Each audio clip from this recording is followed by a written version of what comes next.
Akkam jirtu hordoftoonni toora YouTube kiyyaa turtii yeroo dheeraatii booda walitti deebinee jirra. Akka walitti deebinu kan nu godhe immoo DV kan bara 2027. Maarreegaa akkuma jalqaba irratti isinitti immoo yaadetti DV kan bara 2027 yookaan immoo DV baranaa faana wal qabatee odeeffannoowwan jiran tokko lamaan kan isiniif himu ta'a. Maarreegaa isinis akkuma baratame namoonni chaanalii kanaaf haaraa taatan subscribe gochuun dagatina. Viidiyoon kun hin fayyadattanii namoota yaadaniif immoo viidiyoo kana share gochuun dagatina. Gara viidiyootti walumaan dabarru. DV maali? DV jechuun mootummaan Ameerikaa namoota addunyaa kana irra jiraataniif akka Ameerikaa galanii jiraataniif carraa ni kennu yoo ta'u waggaan namoota 55,000 ol ta'aniif carraa kana ni kenna. Kanuma wal qabatee biyya keenya keessatti yookaan immoo DV kan barreen gaddaa kan bara 2026 keessatti biyya keenya keessaa namoota 500,000 oltu carraa kana kan yaala yoo ta'u haaluma kanaanis namoota 3,974 carraa kanatti yookaan immoo carraa kana argatee jira. Kana jechuun akka Afrikaatti yookaan immoo Afrikaa keessaatti biyya torbaffaa irratti biyyi keenya namoota baay'ee carraa kana milkeessuutiin maarreegaa erga waa'ee DV hanga kana isiniif ibseeti. DV kan baranaa yookaan immoo kan bara 2027 DV wan duraan darban irraati maaltu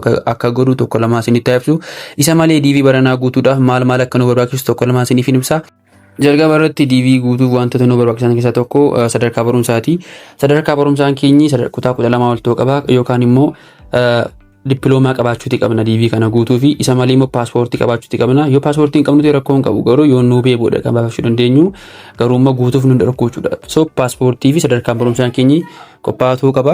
Kana malee suura qabaachuunis baay'ee barbaachisaadha. So suura backgrounding keenyi adii ta'e yookaan immoo suura quality guddaatiin ta'ee ta'uu qaba. Maaliif yeroo DV kana yaallu information keenya seeraan submit gochuuf isaan keessaa suurri keenya baay'ee murteessaadha. So DV gaafa gunnutti yookaan immoo yeroo DV gunnutti information keenya seeraan guutuu qabna. Suura keenya suura qulqullina qabu akkasumas emailii keenya bakka dhaloota keenya tokko lamaan seeraan guunneennaani carraan isaa baay'ee bal'aadha yookaan immoo information keenya seeraan guutuunu isaa fi filannoo tokko yookaan immoo bu'aa tokko dhachuudha. Erga waa'ee DV fi akka wanta nu biraaksu itti meeti kan baranaa immoo kan adda gosu itti himu akkuma jalqaba irratti isinitti immoo yaadetti DV kan baranaa adda jedheen jira. So DV kan baranaa kan bara darbe irraati maal tokko godhu tokko lama isinitti himu. Jalqaba irratti DV duraan gaafa yaallu kanfaltii tokko illee hin kaffalu yookaan immoo tola turre kan inni guutuu dandeenyu. Barana garuu duraal tokko kanfaltu jedhamaa jira garuu karaa kanfaltii kana hagammaatti fan baane. So isa malee immoo duraan DV kan guutamu October 3 irraati kaasee ture garuu baranaa guyyaan isa darbee jira hagammaatti guyyaan inni guutamu ifan baane yookaan immoo hin baramne. Namoota 55,000 oliif carraan kun ni kennama ture. Barana garuu namoota 53,000 carraan kun aga namoota 53,000tti gadi bu'ee jira. Hagammaatti gaa odeeffannoo DV kan bara 2027 faana ol qabatee wanti haaraan jiru akkaataa kanfaltichaa fi ragaalee barnootaadha.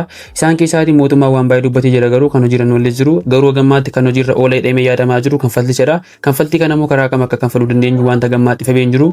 Isiniif gaaffii wanti jiru yookaan immoo asirratti waan isiniif hin galle koomentii irraa kaa'a. Akkasumas DV'n gaafa guutamuu eegaluu fi akkaataatti DV'n guutamuu danda'u tokko lamaan viidiyoo isiniif hojjedha. Odeeffannoo DV faana ol qabatee akkaataatti DV guutuu dandeenyuu fi hojiilee onlaayinii akkasumas wantoota gaafa isinii ta'an koomentii irraa kaa'uun dagatina. Wanti hin galle jiraannas koomentii irraa nuuf kaa'a. Namoonni chaanalii kanaaf haaraa taatan subscribe gochuun dagatina.